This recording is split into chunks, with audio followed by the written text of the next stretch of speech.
penulis kitab Al-Fawaid Al-Mukhtarah ini, yang sumbernya dinukil daripada kitab Ghaliyatul Mawa'idh, ada sebuah maqalah.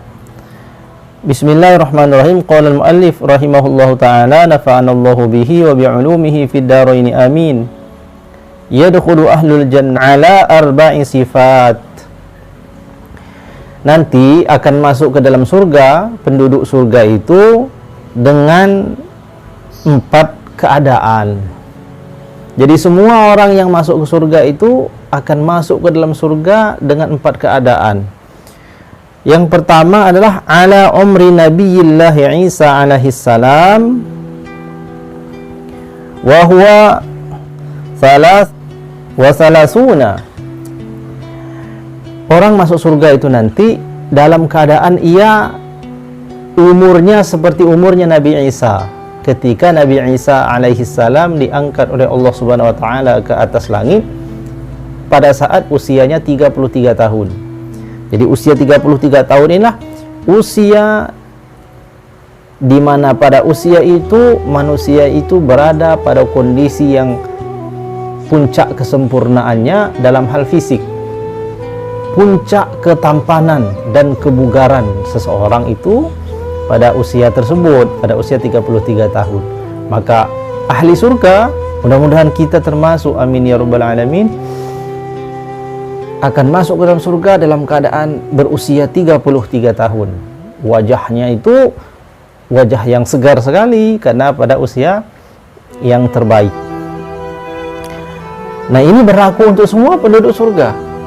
Semua orang yang masuk surga itu tidak hanya 1, 2, 3, tapi seluruh penduduk surga yang masuk itu wajahnya itu dalam umur 33 tahun ketika masuk ke dalam surga.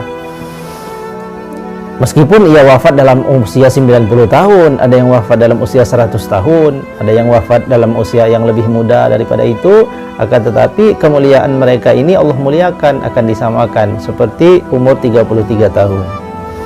Kemudian yang kedua adalah ala husni Nabiyillah Yusuf alaihi salam, akan masuk ke dalam surga dengan wajah setampan Nabi Yusuf alaihi salam.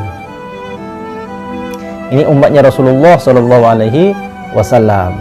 Kecuali Rasulullah sallallahu alaihi wasallam akan masuk ke dalam surga dengan rupa yang paling sempurna, karena Nabi kita Muhammad SAW itu adalah yang paling tampan di antara makhluknya Allah, lebih tampan dari semua manusia yang tampan, termasuk daripada Nabi Yusuf alaihissalam.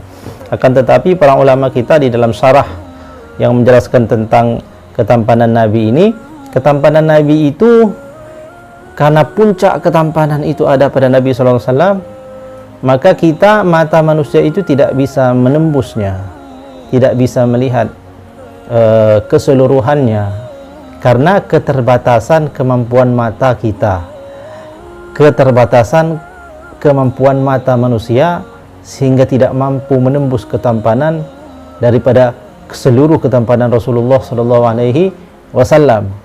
Karena Nabi kita SAW ini lebih tampan dari semua yang tampan, termasuk lebih tampan daripada Nabi Yusuf.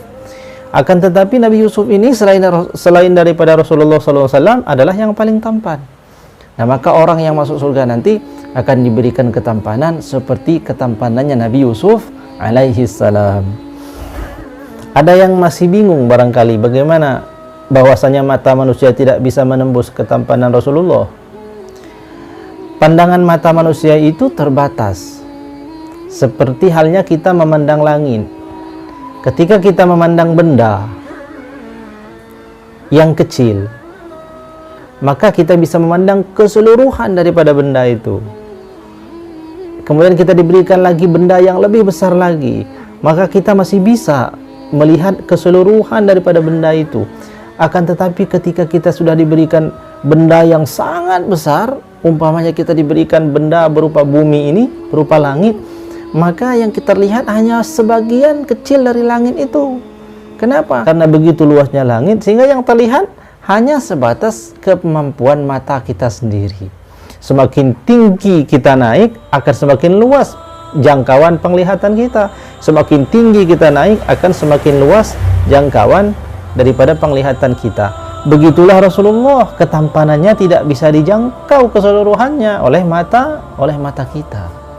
Tetapi nanti insya Allah, jikalau Allah Subhanahu wa taala, semoga Allah merahmati kita, meridhoi kita dengan berkah baginda Nabi, kita termasuk orang yang masuk ke dalam surga dan bisa memandang wajah tampan Rasulullah SAW itu secara sempurna. Amin ya rabbal alamin. Allahumma salli wa sallim wa barik ala sayyidina Muhammad wa ala alihi wa sahbihi wa sallim. Kemudian yang ketiga, sifat yang ketiga bagi penduduk surga itu adalah ala tuli nabiyillahi adama wa huwa sittuna zira'an. Orang yang masuk surga itu nanti masuk surga dalam keadaan ukuran badannya nggak kecil seperti kita, tetapi ukuran badannya tinggi sebagaimana tingginya Abul Bashar Adam alaihissalam.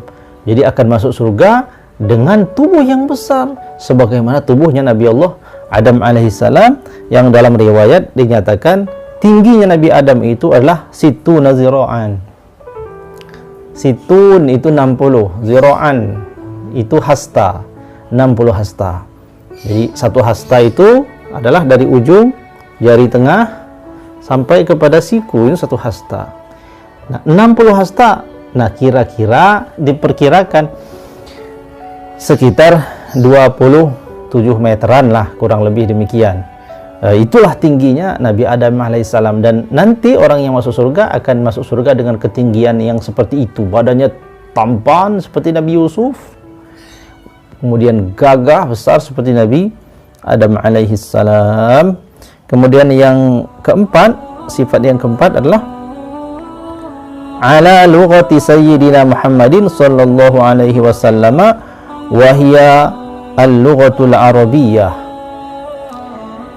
Kemudian keistimewaan yang selanjutnya, yang keempat, para penduduk surga itu masuk surga dalam keadaan mereka semuanya berbicara dengan bahasa Arab, yakni bahasanya baginda Nabi sallallahu alaihi wasallam. Nah, daripada ciri-ciri ataupun daripada sifat orang yang masuk surga itu, salah satunya ia berbicara dengan bahasa Arab. Apakah ketika ia di dunia bisa berbahasa Arab atau tidak berbahasa Arab, asal ia masuk surga, maka di surga nanti ia akan bisa berbahasa Arab. Dan berbahasa Arab itu akan menjadi bahasa kesehariannya penduduk surga, di mana mereka saling kunjung mengunjungi, mereka saling bersilaturahim, tidak ada kedengkian di antara hati-hati mereka. Mereka semua bersyukur atas nikmat dan kedudukan mereka di dalam surga. Mereka bisa berkunjung, saling berkunjung, dan berbicaranya dengan bicara bahasa Arab. Ini salah satu kemuliaan daripada bahasa Arab. Dan dari sini kita mengetahui bahwasanya mencintai bahasa Arab, ya, itu tidak bisa lepas daripada kita mencintai orangnya juga, yakni daripada orang Arab, terutama daripada para habaib yang membawa agama ini ke negeri kita, sehingga umat manusia yang ada di Indonesia ini yang tadinya tidak beriman kepada Allah menjadi mendapat petunjuk sebab wasilah daripada orang-orang Arab, yakni para habib kita, para habib-habib yang mulia yang ikhlas berdakwah menyebarkan agama daripada datuknya baginda Nabi SAW, sehingga menjadi teranglah negeri kita ini dengan cahaya hidayah berkat kegigihan dan keikhlasan mereka di dalam berdakwah. Semoga Allah kumpulkan kita bersama mereka di dunia juga di akhirat. Amin ya rabbal alamin. Hadirin yang dirahmati Allah, demikian kajian kita pada kesempatan ini. Mudah-mudahan kita mengharap kepada Allah agar kita diberikan umur yang berkah, sehingga kita tidak akan pernah menyesal di akhirat nanti. Kita bisa menjadi orang yang berbahagia dan bisa membahagiakan semua orang di dunia dan di akhirat. Amin ya rabbal alamin. Demikian yang bisa saya sampaikan, kurang dan lebih mohon maaf. Wallahul muwaffiq ila aqwamit thoriq. Wassalamualaikum warahmatullahi wabarakatuh.